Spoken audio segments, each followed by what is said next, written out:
Assalamualaikum warahmatullahi wabarakatuh. Ibu bapak guru hebat, dalam aksi nyata kali ini, saya akan membagi pengalaman dan pemahaman mengenai Merdeka Belajar. 5 modul dalam topik Merdeka Belajar. 1. Mengenali dan memahami diri sebagai pendidik.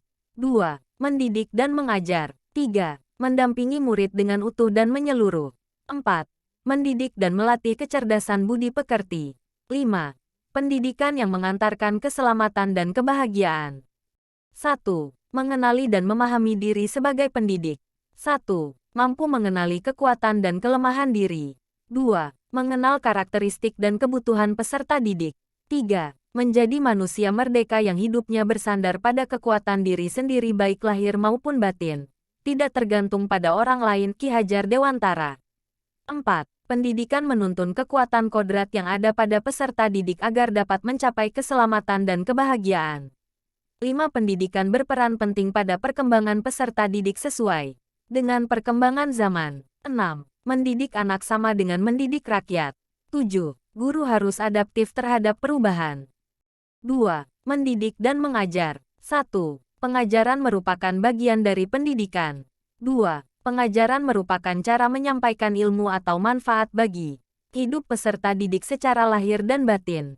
3. Mendidik adalah menuntun segala kodrat yang ada pada peserta didik, sehingga dapat mencapai keselamatan dan kebahagiaan setinggi-tingginya. 4. Pendidikan tidak sekedar memberikan pengetahuan, namun mendidik keterampilan berpikir dan mengembangkan kecerdasan batin peserta didik. 5. Sistem Among ing ngarso sung tulada, ing madya mangun karsa. Tuturi Handayani. 6. Manusia merdeka. Manusia yang dapat menguasai dan memerintah dirinya.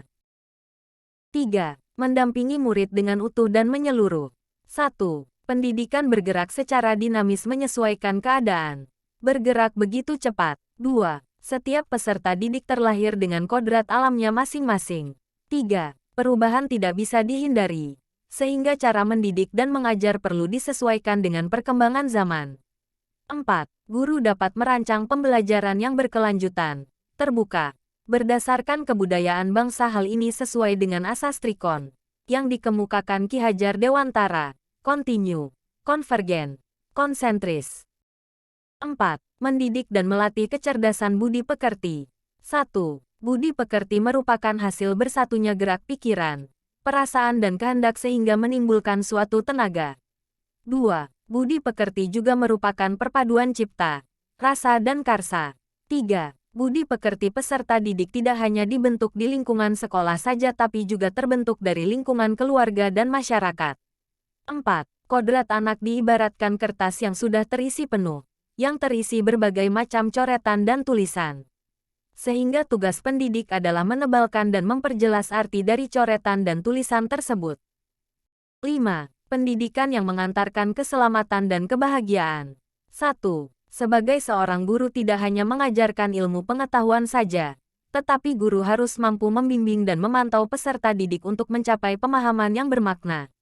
2. Perspektif guru tidak selalu sama dengan perspektif peserta didik. 3. Fungsi pendidikan adalah mengantarkan peserta didik agar siap hidup dan mampu mengisi zamannya. Tujuan akhir dari seluruh pendidikan yaitu keselamatan dan kebahagiaan murid, hanya dapat dipenuhi dengan memahami peran guru melalui sistem Among. Murid generasi natif digital yang hidup di era kemajuan yang mengharuskan guru menjadi pendidik yang adaptif, inovatif, reflektif, kolaboratif, dan berpihak pada murid. Ibu bapak guru hebat, demikianlah pemaparan mengenai pemahaman Merdeka Belajar dari saya. Ibu bapak guru hebat, setelah mengikuti paparan pemahaman Merdeka Belajar ini, saya mohon bantuannya untuk berkenan mengisi umpan balik tentang apa yang ibu dan bapak pikirkan dan langkah apa yang akan dilakukan setelah mengikuti paparan mengenai Merdeka Belajar ini. Terima kasih. Wassalamualaikum warahmatullahi wabarakatuh.